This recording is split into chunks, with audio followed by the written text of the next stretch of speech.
Whatever is said is going to be recorded. We're going to be sharing this on the Central Philadelphia Monthly Meetings YouTube page. So we'll make sure to send that out to everyone who attended today.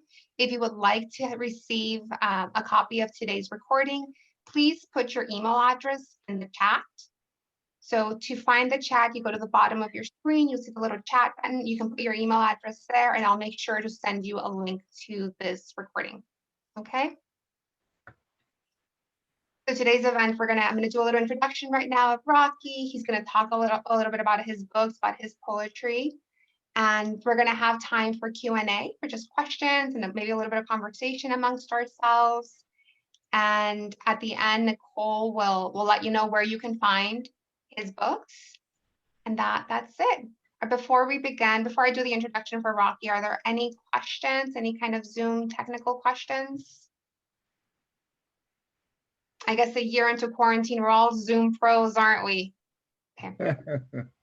Yeah, so, we're zombies. Zombies.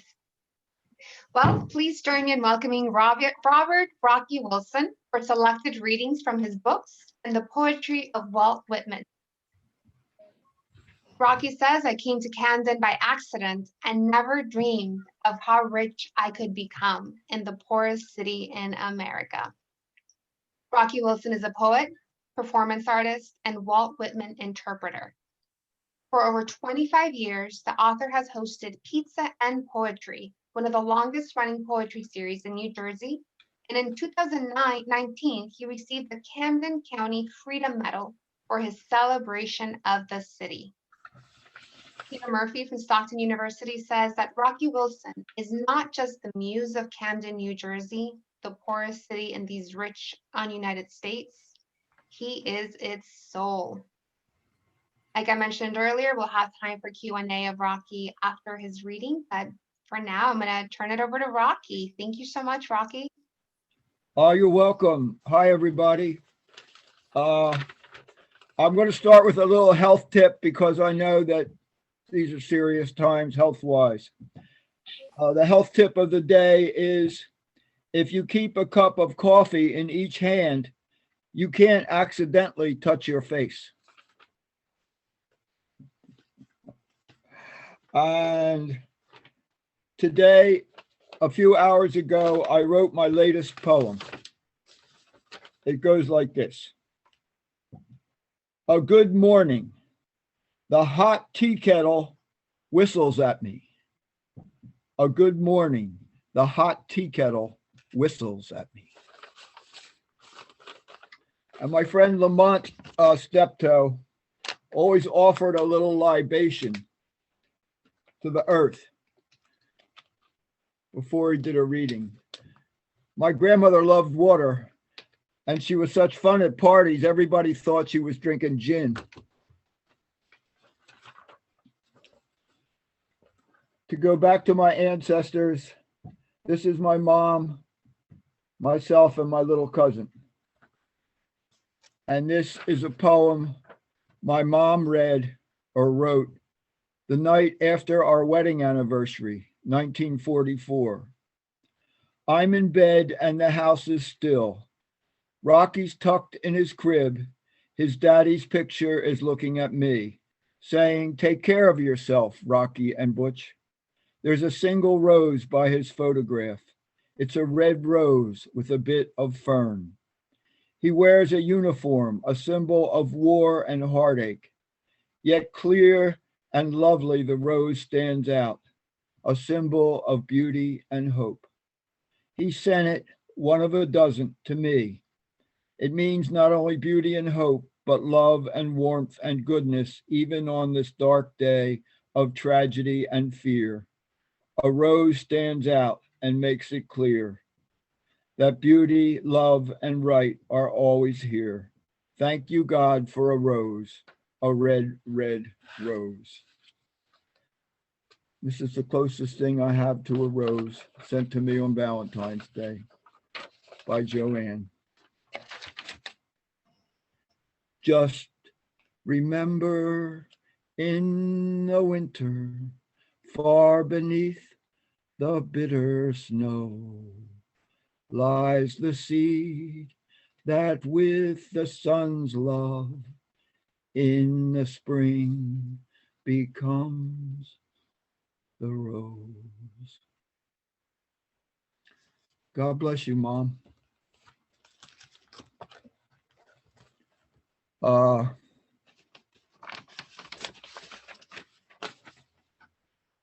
Do the poem I'm in, Mr. Rocky. Do the poem I'm in. Oh, man. All right, Bongo. Nobody's laughing at any of your jokes or anything. We're all muted, Bongo. They're really boring. I told you I should have done this script. All right. This is it. His best poem ever. Local anthem. I live in Camden, see, not exactly what people have in mind when they sing home of the brave and land of the free. But my angels have gotten me out of some tight squeezes. The crackhead's knife missed my lung by half an inch. A young girl once pleaded and pushed me off a mean street in Parkside. I had been her substitute teacher and she called me bad, which really meant I was good. Then this gang saw me jogging over by Camden High and was ready to bust me up when they saw a monkey on my hand and realized, hey, this dude is the monkey man, the puppet man. What saves our lives? A 6th grade girl, a little cloth monkey, a dull knife, and angel's wings brushing through the ghetto night. An angel's wings brushing through the ghetto night. That's from my book, The Last Bus to Camden. And the grandmother I mentioned earlier,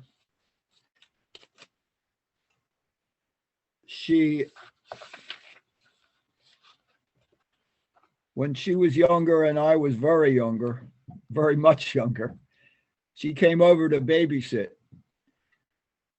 And when my parents left, she went upstairs, went in my father's closet, found his pistol, and then she took me down to the pond and threw the pistol as far out as she could into the water. Years and years later, she was in her 80s. She got a Christmas card from her doctor. The doctor's 4 kids were in front of the fireplace. The stockings were all hung, and there was a musket above the fireplace, an old musket. So when she went to see the doctor for a visit, he asked her how he liked the Christmas card. She said, I didn't like it at all. And he was taken aback. What's wrong with my children? And he said, why? She said, because you had a gun in the Christmas card. And the next year, she got a Christmas card, almost the same exact card, only the gun, the musket was gone. Bloodline. When I screamed so loud, Mama froze. Grandmom came and sucked the poison out of the rusty nail hole. Years later, she died on Easter Sunday. We buried her in the lavender dress my sister made, with the crescent moon pin my father bought for her, with paper and lawn money during the Depression.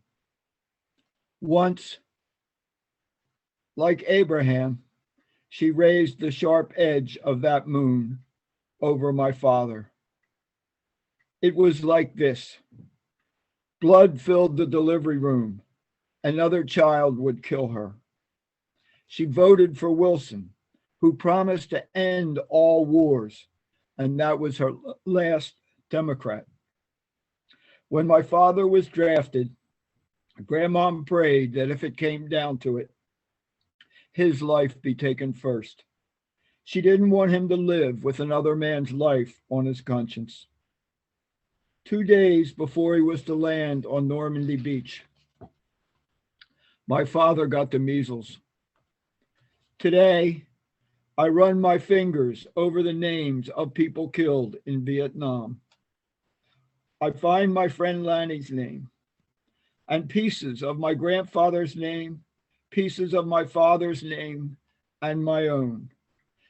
Then I take a curved white bone from the lavender sky and begin to sew these names together.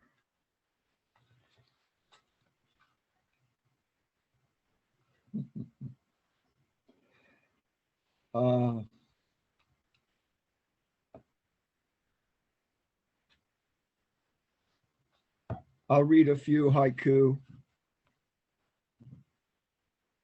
Missing its color, the bare maple reaches for my rainbow cap. Missing its color, the bare maple reaches for my rainbow cap. Shutting off the porch light, the moon stays on. Shutting off the porch light, the moon stays on. Veterans Day, my prayer flags frayed to almost nothing. Veterans Day, my prayer flags frayed to almost nothing.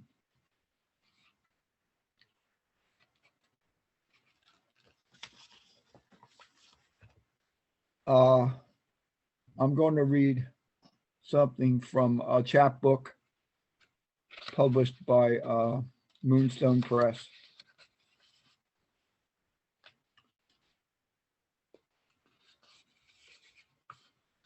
Monday, the 22nd, is Washington's real birthday. Starless night. Marjorie, everyone called her Mike. And Robert, everyone called him Bob. And called him Bob, said yes together on Washington's real birthday. Cherry pie, I cannot tell a lie. Mom and Dad getting hitched and me hiding way back in their thighs, waiting for the right moment, Mama's birthday, to come out so she and I could be Geminis together. Mike and Bob were young, well, 27 or so, and in love and ready to move into 431 Hopkins Lane. After Niagara Falls, over we go in the barrel, boys. Let's see who lives through it and who hears God's call. I was first and came out with a Greek nose that never worked too well. 7 years later, my sister came out like Van Gogh with only one ear. 7 years after that, my parents were full of fear because of my sister. But my brother was perfect, Graham said, except for the true knot around his neck. My brother was perfect.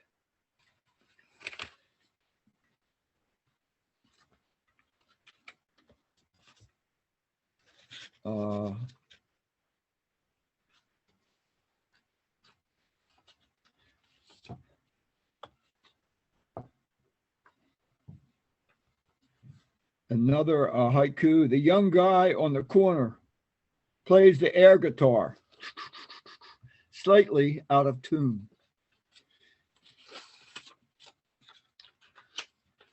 This one is from a writing group that was held at a Central Philadelphia monthly meeting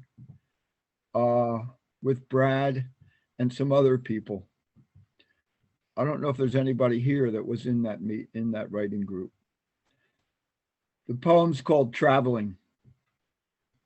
My prejudice sometimes rises like the white ice that sank the Titanic. Out west, I saw dark-skinned and dark-haired people. I read aloud in the memoir class I was taking. What are Spics doing out here? Then I realized they were from Broken Arrow and not West Side Story. Funny, I didn't know a Puerto Rican from a Sioux. During the critique, an older Quaker woman said she couldn't get past Spicks. But it was what my friend Norman Myers called the men who worked his father's farm in South Jersey. And it was the word I carried with me to South Dakota. The following summer, I used the N-word in a poem at a bar in San Francisco's North Beach. A Black poet tried to say, in the nicest way possible, that it wasn't a good idea, but I was too lame to listen. A year later, in line for water at a Rainbow Tribe gathering, I made a racial slur and got called for it, but not condemned by a young white hippie. Today, I live in a mostly Black and Puerto Rican city, and I still find myself counting the number of white players on the 76ers. I often try to skip a lot of steps on the stairs Langston Hughes' mom climbed. But then the words of an old Quaker lady will sit me down, and I'll find it hard to move with all that frozen white inside me.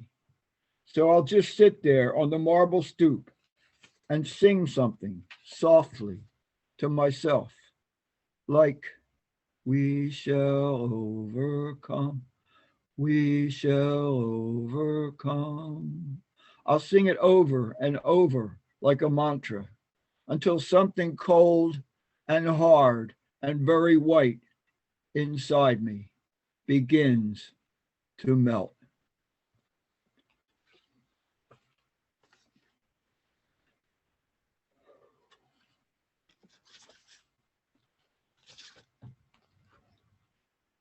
I have a poem about,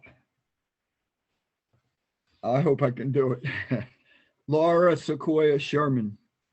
She was a attender or a member, I'm not sure, of Central Philadelphia.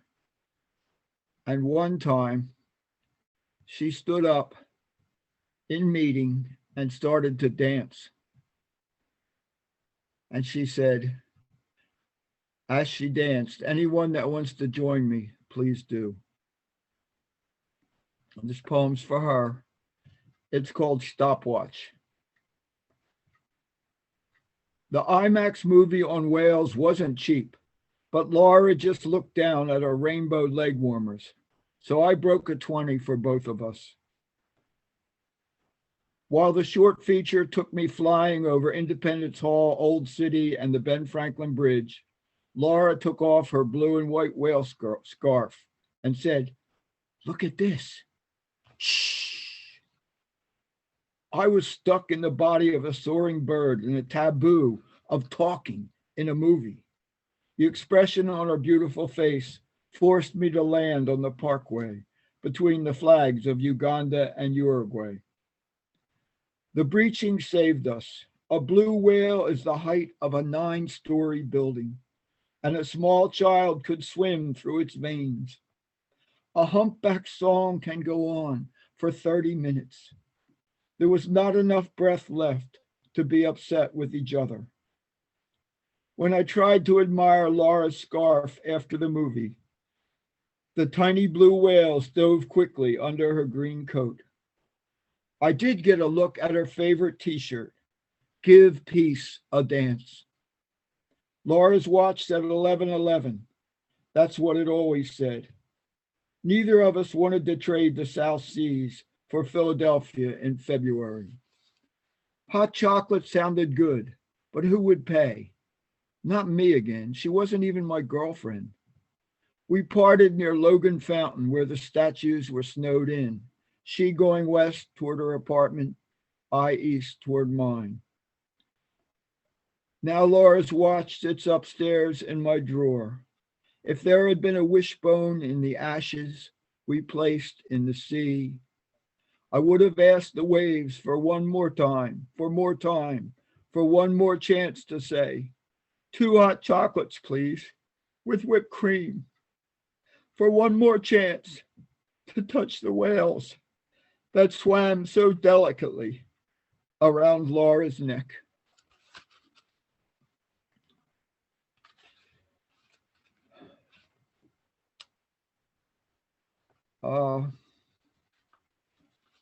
Earlier,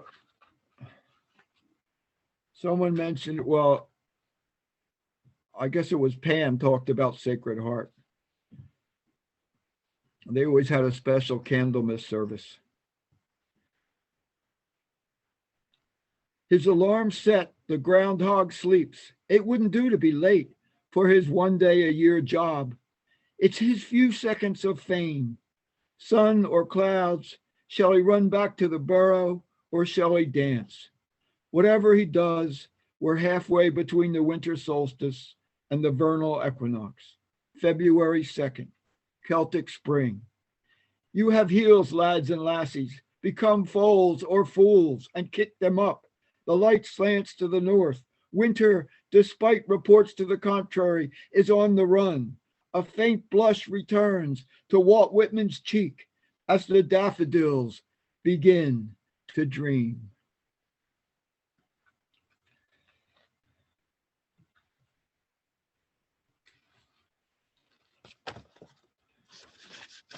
Speaking of daffodils,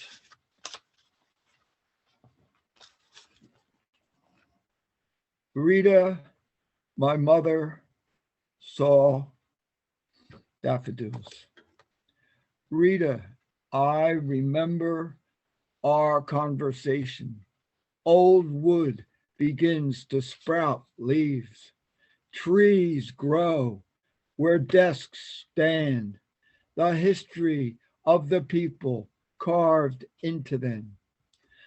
Meanwhile, Jackson Pollock's mom continues to mess up her apron with all kinds of colorful food, hoping the grandchildren will catch the hint Jackson did and paint. It was so many beets and tomatoes and mustard squeezes ago. It's hard to remember all the debts we owe.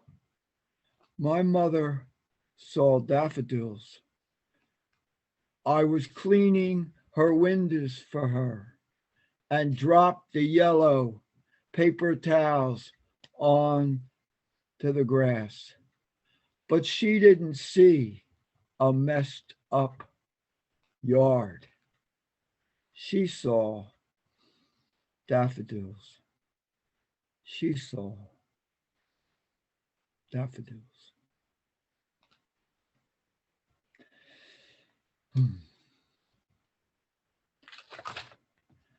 My mom was, as you could tell, a special woman.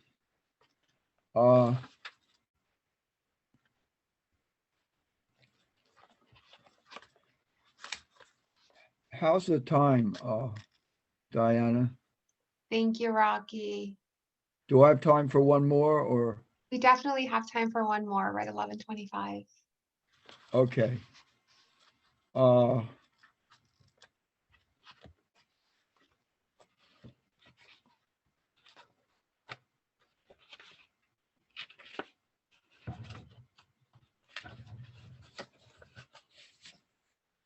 There are no movie houses left in Camden. Guess who's coming to dinner? The marquee on the old Stanley Theater asked, and I had ventured in from the suburbs to find out. I saw Sidney Poitier sit down to eat with the white people and never dreamed that one day I would be living a few blocks away, right next to the hospital where I was born. Never dreamed the mother of color, whose sons broke into my house when I went out, would invite me to dinner. Never dreamed that a few months later there would be a birthday cake with my name on it. Never dreamed that one Sunday this family would take me to church and rock my Presbyterian upbringing to its roots. Rock of my soul in the bosom of Abraham. Oh, rock of my soul. Never dreamed that on a take me out to the ball game Saturday, I'd be escorted out of Vet Stadium because the two boys who had done most of the stealing from me had poured their cokes down to people on the lower level. No, I never dreamed I could become so detached from material things like the clock radio, fan, and typewriter. No, I never dreamed a Black family would be calling me Uncle Rocky. Never dreamed that one of the kids, when asked, how can a white man be your uncle, would answer firmly, he is too our uncle. Never dreamed that years after that first dinner, I'd be standing before a sea of brown faces, reading a eulogy I had written for Mom Sumter. No, I never dreamed how rich I could become in the poorest city in America. Well, I got to give Walt Whitman the last word because I was supposed to do a little more of him, and of course I hogged the spotlight. So I got to give him the last word. The spotted hawk swoops by, complains of my gab and my loitering. I too am not a bit tamed. I too am untranslatable. I sound my barbaric yawp. Now, we're all supposed to sound our barbaric yawps. So I can't hear you. So you're on the honor system to sound the barbaric yawp. I'm going to lead up to it again. I sound my barbaric, and that'll be your cue to give your own barbaric yawp. I sound my barbaric yawp of the world. Love you, Rocky. Oh, you're precious. Thank you, Rocky. You're priceless. Oh, we have to do this again and again. Yeah. Oh, thank you. Need to make this a regular event. This is great. Yes. Hey, Rocky. Thank you, Rocky. Oh, hey. This Hey. is Mike, Hey. Mike and Lauren. Oh my God. Hi, Mike. Hi, Laura, my cousins. I think Hi. Joanne is on here too. Oh, Hey. cool. I Great. don't know how to make it God. big. Joanne. Hi, Joanne. Hi, how are you? Oh, there's another Joanne. I got Yes. another. The artist, Joanne. I'm She's part of the family too. That was great, Rocky. Oh, Great. thanks, love Mike. you, honey. Love you guys too. Thanks for coming. Thanks for coming all this way. Thanks for the invite. You're welcome. Let us know when it comes again. Bye-bye. Okay, will Thank do. you, Rocky. Thank you, You're Rocky. welcome. Thank you, Rocky. And actually, before everybody signs up, we have a couple of time. We have some time for Q&A. I just muted everyone just to let everybody know what we're going to do next. And thank you, Rocky. I wanted to give everybody a chance to just share their appreciation. So like I mentioned before, Rocky's beautiful reading. This is being recorded. We'll have this available on the website on our Central Philadelphia meeting website. If you'd like to receive a copy of it, please email me direct or text me directly in the chat. If you're comfortable, you could also put in your email address for everyone to see. It's up to you. Now there are a couple of raised hands to ask questions. So when you go to participants or under next to reactions, there's a place where you can raise your little blue hand. And from there, I'll be able to call you. If you have any questions, please send a message to Nicole. Nicole Joniak is helping us with tech support. So we have two hands that are up. We have Reba and Scott. I'm gonna call on them to ask Rocky questions and we'll keep going from there. And again, Rocky, that was so beautiful. Thank you. So Scott, I'll ask you to unmute first. Thank you, Diana. Scott Buckeye from Hanfield Meeting, which is Rocky's home meeting in a sense. Rocky, thank you. It was wonderful this morning. Just wanted to let friends know that coincidentally, we at Hanfield Meeting are doing a program with Rocky on April 6th. Our program is put on by a racial justice committee we have within the meeting. And the program is going to have a somewhat different approach than today's did.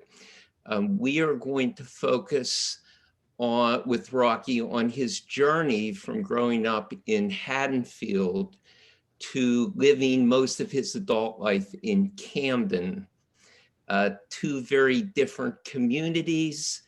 And I think his very unique experience will be enlightening for all of us.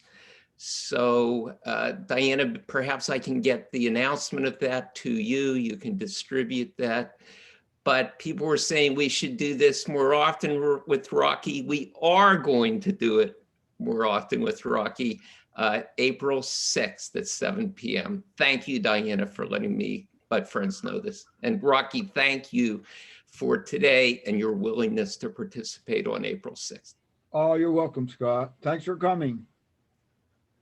Thank you, Scott, for that announcement. I'll make sure to, everybody who sends me their email address, I'll also send you the information for the April 6th event. That way we get to hear Rocky again, because I feel like Rocky at least once every other month is a good idea. So Reba, I'll ask you to unmute for your question. Rocky, I just really appreciate how you can embed your journey into your poetry. You know, the imagery about your family and about your racial journey. Are you posting your poetry? I mean, do you have I'm not sure what the terminology, do you have a blog or a way that we can stay connected with your journey during the COVID? No, I have email and Facebook and a shell phone. Does not get text. So, but my friend is very good with the computer. I guess he could help me put a blog up. I could put stuff. No, that's not necessary. I just wondered. I like the snail mail myself, so maybe I'll drop you a line. Send me your address. Yeah. Yeah. Do you have any, you're still writing regularly, or could you talk about your current daily writing? Yeah, I found a computer at the library in Riverton. So I go there a lot. They're very generous and very nice and very friendly. And I've been doing a lot of typing there. So it feels like it gets me out of the house and it gets me writing, and the river's beautiful up there. And it's been a real godsend for me because I have trouble staying home.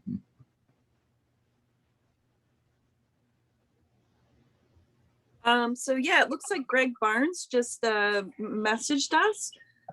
So he says, Rocky, once in Central Philadelphia meeting, you quoted a long extract from Whitman. Has he been the most influential poet on your work? Well,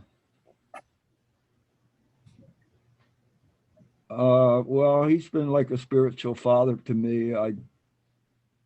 He lives not too far from here. And every time I go over to his house, I asked anybody I see, have they seen Walt Whitman? And one guy said, oh, he went down to Washington for the inauguration. Another guy said, oh, he went out for pizza 6 weeks ago and he never came back. So I wear a pizza hat in his honor, hoping we'll see him again with a pizza. That's so great. He has influenced, my whole being, his dedication to the soldiers in the Civil War, black, white, any color, and his way of being and his love of the common man. Yeah, he's touched my life in so many ways, and I'm sure he's touched my writing too. Yeah, I'm going to read another comment that we have, and then I'll go back to questions. So from Paul Rickard, He says, Rocky, with tears in my eyes, I thank you for your courage and presence. Hoping to melt some of my cold, hard, white stuff. Bless you, Paul. So Oh. that's some of the comments you can see on the Oh. chat. Thank you. Thank you, Paul. Yeah, there's. Oh, go Now, ahead. I was going to call on Jeff. Did you want to read something else? No, Nicole? go right ahead. Call on Jeff, please. Okay. Jeff, for your question. Then we have Sandy and Melanie. There. I picked apples with Rocky 47 years ago, 1974. Don't tell him how long ago. Yeah. My daughter, well, I'll tell you this surprise. My daughter was the little tyke. She was on the crew. Apple picking was a great place to have a little kid. And tomorrow is my daughter's 52nd birthday. Oh. And I have some souvenirs from that apple crew. Also, a question I could ask Rocky is, did you ever pick apples any other years, or was it just that one time? No, I went back about 5 or 6 years and picked apples there. And I think before that, I picked a little bit in Pennsylvania. So I wrote a song, roll those apples out, roll those apples out. Boss don't care if I sing and shout, just roll those apples out. Yeah. Can I ask a Pamela, question? Pamela, I'll call on you after Melanie. We have Sandy and Okay. Melanie first, okay? Thank you. I'll make sure to call on you. Sandy, do you want to go ahead and ask your question?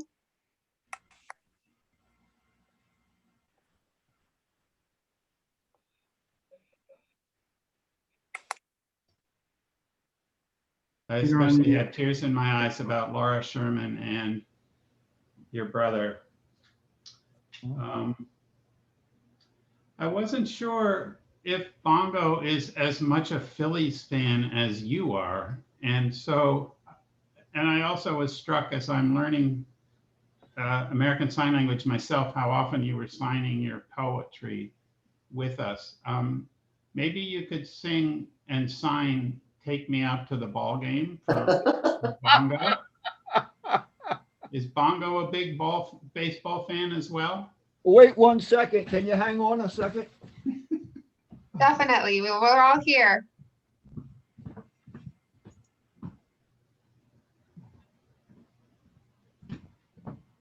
Here I come. Here I come.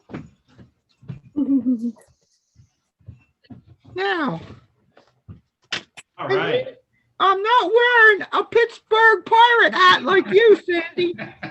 Well, that's all right. A National League is good enough for me. Okay, buddy. Yeah, I'm the rally monkey. Good. Take me out to the ball game. I don't know all the signs for it. Out with the crowd. Is this crowd?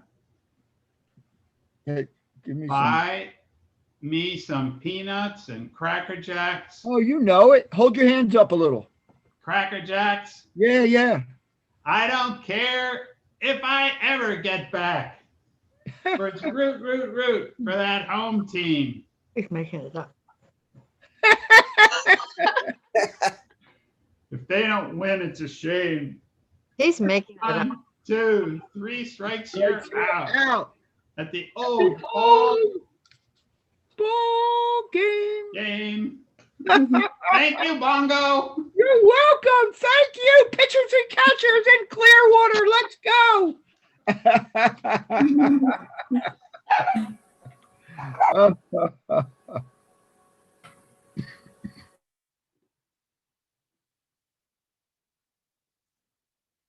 Okay.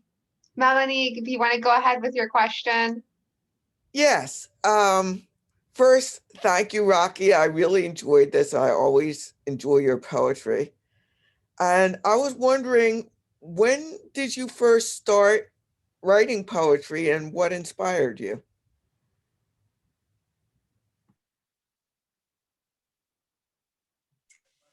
I think Rocky got. You're muted. Yeah. I had Miss Clevenger in junior high at Haddonfield, and she gave us a poem assignment, and I got a B- on it. It was a dream kind of with a train in it, and she called it anticlimactic. And I didn't write poems for years after that. I was scarred, I thought, for life. But then you met me, Mr. Rocky. No. But somewhere in, I guess probably high school, and I started to memorize poems because I thought it would impress girls. And then in college, I guess I started to write poems, and I've been writing them ever since.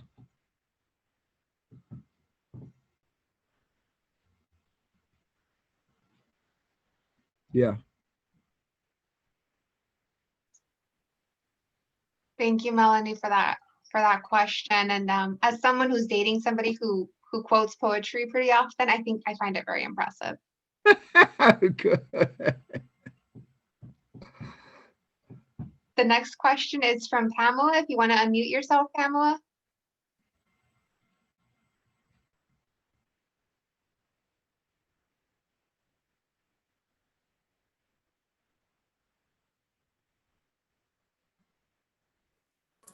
We can't hear her. Yeah, let's see. We can't hear you, Pamela. Yeah, you need to put on your. There we go. I need person to person. All this flat, this stuff doesn't work for me. But just to hear you, Rocky, it was worth, struggling through just to turn the friggin' thing on.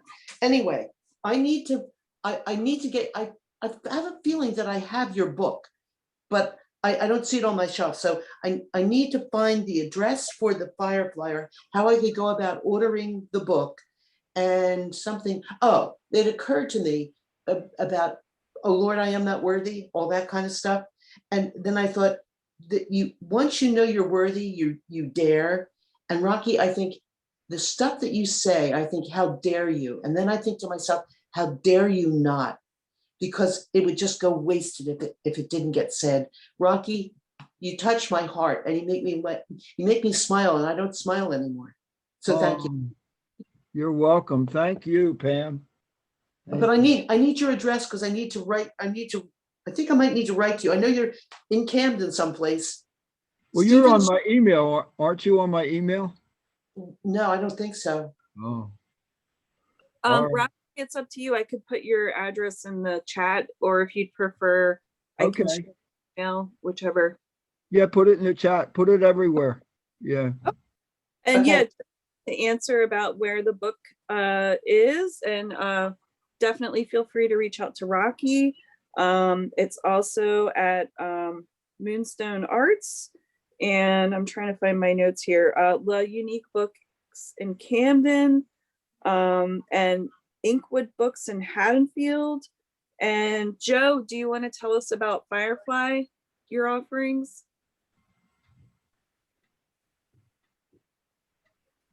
Joanne. She's still here? Her picture is, but she's not there. Well, Firefly is in Surf City. Oh, wow. Long Beach Island. Cool. It's a beautiful, it has a lot of Isaac Zagar's mosaics on the front of it. It's gorgeous. And it's an art gallery, and she sells all kinds of clothes and other things too. And she has both my books down there. Cool. Right. Oh, yeah. Long Beach Boulevard. I should show everyone. So I reached out to Rocky. He sent me, this is a children's book he did that's illustrated by students in Camden. It's really great. I really enjoyed reading it, and I can't wait to give it to my niece and nephew. Then there's The Last Bus to Camden, which Rocky read from, and also Dance with Me. So that's the offerings as of current, right? Yeah. Yeah. Thanks. Mm-hmm. And they can also get them through me if they, Oh yeah, I'll go ahead and type that in right now so I don't forget. And for everyone who sent me their email address, when I send you the link to the recording, I'll also send you his Rocky's address so that you can request the book from him directly, as well as a list of where you can find his 3 books. Great. But I don't know how to reach out to anybody. Like you're all talking, like you connect with each other. I don't know how to do that. Whose email address do I use or whatever? I'll put my email address on the main chat right now. Are you able to see it, Pamela? Yeah, I see it. I am No. putting it here and I'm putting the address in right now. Rocky, I just put his address, but I'm gonna type his I street hope it address. doesn't, it's gone. It's gone. I was there and I have to write it down. Zoom. If you open the chat box, you should be able to see the chat on the side. I open the, So at the bottom of your screen, if you click chat, you'll be able to see my email address and Rocky's email address. I just put in yeah. his address. Thanks. Mm-hmm. Oh, Joanne, now that you're back, do you want to talk about your Firefly? Sure, yeah, I had to eat something. I had to eat that, so I had to cook myself something. But anyway, yeah, I have a gallery, Firefly. Rocky's there usually a couple times a year. Of course, not the last year. I haven't seen him for a whole year because I have stayed mostly at home except for my store. He usually comes at Christmas time and in the spring, Memorial Day, and does some puppeteering at the store. So, and we're at Firefly Gallery, and that's 15 North Long Beach Boulevard in Surf City. And we have a lot of fun. And sometimes he's done some poetry reading too. We would wish we would get more following for that, but hopefully we will in the future. So. Great. Yeah, thanks. Yeah. Okay, thank you. Thank you, Joanne, for that. And Naki, Nicole, I think I knocked you. I interrupted you, but Barbara Kavanaugh has a question. Rocky, do you have any recent poetry inspired by your travels? Well, I went to Scotland and we went to this town along the seacoast. And I looked, there was a window, the houses were right up against the sidewalk, and there was a space there, and there was 12 red roses. And there was a card that said Happy Father's Day. And there was another connection to my brother, and it was like I saw part of my life in that window, a deep, emotional, passionate part of my life. And